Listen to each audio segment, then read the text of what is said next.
क्या आपने कभी ऐसे पल अनुभव किए हैं जब आपकी आस्था जीवन के सामने बहुत छोटी लगती थी? शायद आपने महसूस किया हो कि ईश्वर में आपका विश्वास केवल हवा में कांपती एक मोमबत्ती की तरह है जो बुझने के कगार पर है। भले ही आप पहले दृढ़ रहे हों और ईश्वर की उपस्थिति को गहराई से अनुभव किया हो, ईसाई जीवन के मार्ग में ऐसा एक बिंदु आता है जब विश्वास की परीक्षा होती है।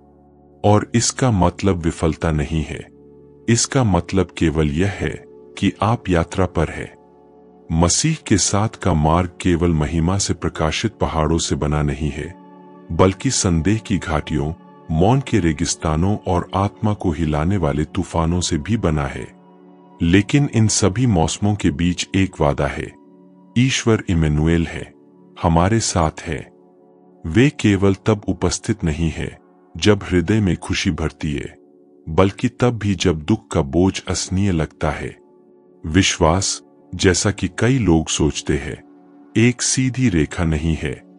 जीवन बदलता है, हमारी भावनाएं बदलती है, और कभी कभी आप प्रभु की तीव्र निकटता महसूस करते हैं, प्रार्थनाओं में खुशी से भरी हुई, और कभी कभी ऐसा लगता है कि वह छुप गए हैं और उनका मौन उनके शब्दों से अधिक गूंजता है। ऐसे क्षणों में हृदय पूछना शुरू करता है, क्या वह अब भी सुन रहे हैं? क्या वह पास है? ये वे परिस्थितियां हैं जो वास्तव में हमारे विश्वास की वास्तविकता की परीक्षा लेती है। और यही वह जगह है जहां हमें यह समझने की आवश्यकता है कि विश्वास का अर्थ क्या है। कई बार विश्वास को केवल एक सुंदर शब्द के रूप में लिया जाता है, जो किसी अप्रत्याशित विजय को समझाने या किसी दुखी को सांत्वना देने के लिए इस्तेमाल किया जाता है। विश्वास रखो, वे कहते हैं, जैसे कि यह एक त्वरित समाधान हो। लेकिन सच्चा विश्वास तैयार वाक्यों से परे है। जीवन जब अर्थहीन लगे तो विश्वास क्या है? जब हमें कोई रास्ता न दिखे तो विश्वास क्या है? बाइबल हमें स्पष्ट रूप से हिब्रू 11:1 में उत्तर देती है। विश्वास उन चीजों की निश्चितता है जिनकी हम आशा करते हैं, और उन चीजों का प्रमाण है जिन्हें हम नहीं देखते। और उसी अध्याय के 6 पद में हमें याद दिलाया गया है कि बिना विश्वास के ईश्वर को प्रसन्न करना असंभव है, क्योंकि यह आवश्यक है कि हम माने कि वह मौजूद है और जो उन्हें खोजते हैं उन्हें पुरस्कार देते हैं। यह हमें दिखाता है कि विश्वास उन चीजों पर आधारित नहीं है जिन्हें हम छू सकते हैं, नियंत्रित कर सकते हैं या अनुमान लगा सकते हैं, बल्कि उस ईश्वर में भरोसा करने पर है जो अपने वादों को पूरा करते हैं, भले ही हम अभी उनके संकेत न देखें। विश्वास ही हमें आगे बढ़ने के लिए प्रेरित करता है, भले ही मार्ग को कोहरा ढक ले। विश्वास ही हमें मानने के लिए प्रेरित करता है, भले ही तर्क और परिस्थितियां हमारे खिलाफ लगे। विश्वास ही हमें मुक्तिदान की प्रतीक्षा में भी ईश्वर की स्तुति करने के लिए प्रेरित करता है। जैसे दाऊद गोलियत के सामने, जिन्होंने अपने अनुभव या आकार पर भरोसा नहीं किया बल्कि प्रभु की विश्वसनीयता पर भरोसा किया, वैसे ही हमसे भी अपेक्षा की जाती है कि हम इस विश्वास के साथ चले। विश्वास जीवन के दैत्य को समाप्त नहीं करता, लेकिन हमें उन्हें सामना करने का साहस देता है, यह जानते हुए कि हम अकेले नहीं हैं। और यही वह बात है जिसे आपको आज याद रखना चाहिए। विश्वास का मतलब संघर्ष की अनुपस्थिति नहीं है, बल्कि यह विश्वास है कि प्रत्येक लड़ाई में ब्रह्मांड का सृजनकर्ता आपके साथ है। जब आपके चारों ओर सब अस्थिर लगता है, विश्वास ही आपके हृदय को मजबूत रखता है। जब हवाएं तेज चलती है, विश्वास फुसफुसाता है, वह नियंत्रण में है। यही विश्वास डर को साहस में और संदेह को आशा में बदल देता है। यदि यह संदेश पहले ही आपके हृदय को छू चुका है, तो मैं आपको आमंत्रित करता हूं कि आप हमारे साथ बने रहें। इस चैनल को सब्सक्राइब करें, इस वीडियो को लाइक करें और किसी ऐसे व्यक्ति के साथ साझा करें जिसे यह विश्वास का संदेश सुनना चाहिए। अपनी टिप्पणी भी छोड़ें, क्योंकि इसी समुदाय के माध्यम से हम एक दूसरे को यात्रा में मजबूत करते हैं। क्या आपने कभी महसूस किया है कि अक्सर विश्वास की परीक्षा उस समय होती है जब हम सबसे कम उम्मीद करते हैं? कुछ दिन ऐसे होते हैं जब हम शांति से जागते हैं, निश्चित होते हैं कि ईश्वर सब नियंत्रण में है, और अचानक कुछ होता है और विश्वास हिलने लगता है। ऐसा लगता है जैसे एक तूफान हमारे खिलाफ उठता है, न केवल परिस्थितियों को हिला देने के लिए बल्कि हृदय को झकझोरने और हमारे विश्वास की ज्वाला को बुझाने के लिए। ऐसे समय में बड़ा सवाल उठता है, वास्तव में विश्वास से जीना क्या अर्थ है? विश्वास केवल एक क्षणिक भावना या प्रार्थना के दौरान एक तीव्र भावना नहीं है। विश्वास एक निरंतर निर्णय है कि जीवन बेमानी लगे तब भी ईश्वर पर भरोसा करना। यह मानना कि जब मौन कानों को चीरता लगता है तब भी वह मौजूद है। यह उनके वादों में विश्राम चुनना है, भले ही वास्तविकता इसके विपरीत दिखाए। जैसे दाऊद गोलियत के सामने विश्वास कठिनाई के आकार को नहीं देखता बल्कि उसके साथ चलने वाले की महानता को देखता है। दाऊद योद्धा जैसा नहीं दिखता था, न उसके पास कवच था न तलवार। उसके पास दृढ़ विश्वास था। वह जानता था कि वही ईश्वर जिसने उसे शेर और भालू से बचाया, वही उसे दैत्य पर विजय दिलाएगा। यह एक शक्तिशाली विवरण है। दाऊद ने अपनी शक्ति पर भरोसा नहीं किया बल्कि ईश्वर की विश्वसनीयता पर भरोसा किया। और यह भी हमारे जीवन में सच होना चाहिए। जब हम याद करते हैं कि प्रभु ने कितनी बार हमारी मदद की, कितनी बार उत्तर सही समय पर आया और कितनी बार बेकार दिखने वाली परिस्थितियों को बदल दिया गया, तो हमारा हृदय विश्वास जारी रखने का साहस पाता है। प्रत्येक उद्धार एक विजय का चिन्ह है जो भविष्य की चुनौतियों के लिए विश्वास को मजबूत करता है। विश्वास रास्ते के दैत्य को मिटाता नहीं है बल्कि यह बदल देता है कि हम उनका सामना कैसे करते हैं। यह हमें सिखाता है कि हम अपनी लड़ाइयों में अकेले नहीं हैं। यह ऐसा है जैसे तूफान के शोर में एक शांत आवाज सुनाई देती है, मत डरो, मैं तुम्हारे साथ हूं। यह निश्चितता सब कुछ बदल देती है। विश्वास के साथ हम विजय आने से पहले पूजा कर सकते हैं, तब भी आशा बनाए रख सकते हैं जब दरवाजा अभी खुला नहीं है। विश्वास के साथ हृदय सीखता है बिना निराश हुए प्रतीक्षा करना, क्योंकि यह जानता है कि ईश्वर की योजनाएं परिपूर्ण है। और जब हम विश्वास के बारे में सोचते हैं तो हमें समझना चाहिए कि इसे छोटा रहने के लिए नहीं बनाया गया था।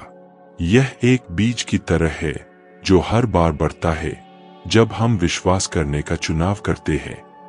जो परीक्षाएं हम सामना करते हैं वे ईश्वर के परित्याग के संकेत नहीं है बल्कि विश्वास को परिपक्व करने के अवसर है।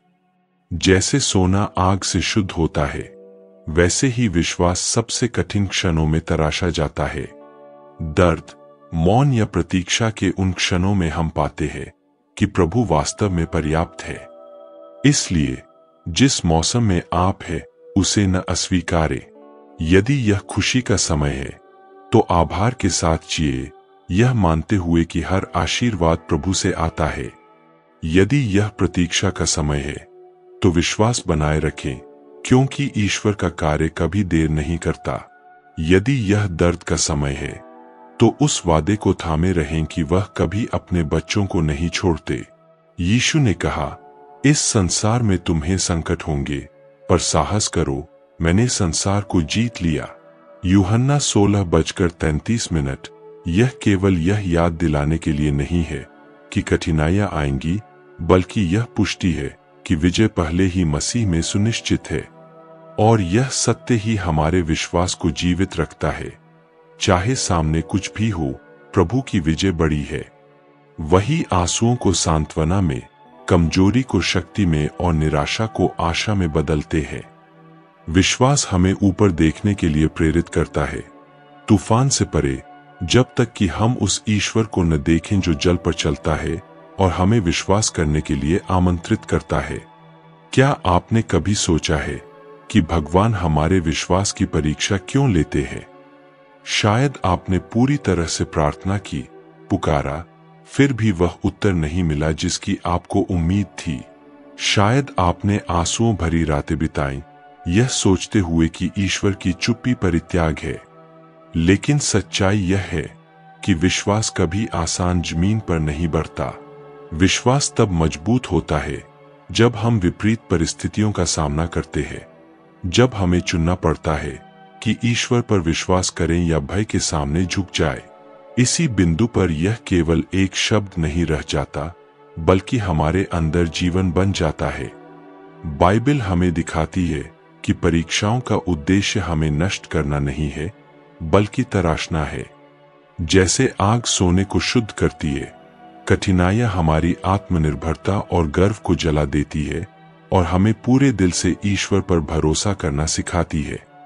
यीशु ने स्पष्ट रूप से कहा, इस संसार में तुम्हें संकट होंगे, पर साहस करो, मैंने संसार को जीत लिया। यूहन्ना 16:33। उन्होंने समस्याओं की अनुपस्थिति का वादा नहीं किया, लेकिन हर लड़ाई में अपनी उपस्थिति की गारंटी दी। और यह सब बदल देता है, क्योंकि ईश्वर की उपस्थिति किसी भी स्थिति को बदलने के लिए पर्याप्त है। विश्वास संदेह की अनुपस्थिति नहीं है, बल्कि यह निर्णय है कि ईश्वर सभी से बड़ा है।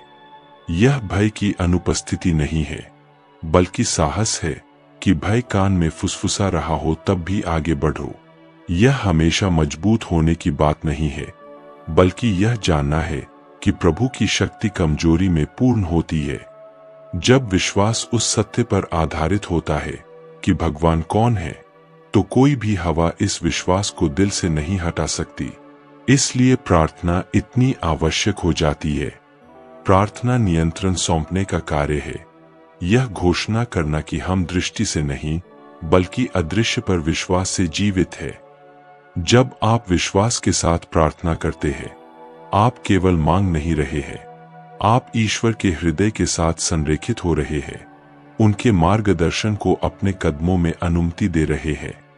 यीशु ने कहा, ईश्वर में विश्वास रखो, क्योंकि सच में मैं तुमसे कहता हूं कि जो कोई इस पर्वत से कहे, उठ और समुद्र में गिर जा, और अपने हृदय में संदेह न करे, बल्कि विश्वास करे कि वह जो कहता है वह होगा, उसे मिल जाएगा।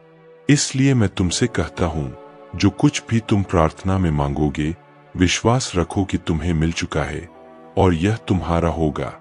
मार्क 11:22-24। यही वह विश्वास है जो पहाड़ों को हिला देता है, जो केवल समस्या नहीं देखता बल्कि उस ईश्वर को देखता है जो सब कुछ से ऊपर है। यही वह विश्वास है जो परिस्थितियों में सीमित नहीं है, बल्कि विजय की घोषणा करता है, भले ही परिस्थिति अभी भी हार जैसी लगे। यही विश्वास आंसुओं को गवाह में और दर्द को आशा में बदल देता है। और अब आइए अपने दिलों को प्रार्थना में एक करें। प्रभु यीशु, हम आपका धन्यवाद करते हैं कि जीवन के हर मौसम में आपकी उपस्थिति हमें बनाए रखती है। जब हम कमजोर होते हैं, आपकी शक्ति प्रकट होती है। जब हम अकेले महसूस करते हैं, आपका आत्मा हमें सांत्वना देता है। हमारे विश्वास को बढ़ाए प्रभु, हमें वह विश्वास दें जो दृढ़ बना रहे, भले ही विपरीत हवाएं चल रही हों। हमें सिखाएं कि दृष्टि से नहीं बल्कि आपके वचन की निश्चितता के अनुसार जीना। हमारी जीवन आपकी शक्ति का साक्ष्य बने और हम हर कदम में आपका प्रकाश प्रदर्शित करें। यीशु के नाम पर आमीन। यदि इस प्रार्थना ने आपके दिल को छुआ है, तो टिप्पणियों में अपना आमीन छोड़े और इस वीडियो को किसी ऐसे व्यक्ति के साथ साझा करें जिसे विश्वास के शब्द की आवश्यकता है। और मैं आपको एक बार फिर आमंत्रित करता हूं, इस चैनल को सब्सक्राइब करें, लाइक करें, कमेंट करें और सूचनाएं चालू करें ताकि आप उन संदेशों को प्राप्त करना जारी रख सकें जो आपकी आध्यात्मिक यात्रा को मजबूत करते हैं। साथ मिलकर आइए विश्वास और आशा फैलाएं जो केवल यीशु ही दे सकते हैं।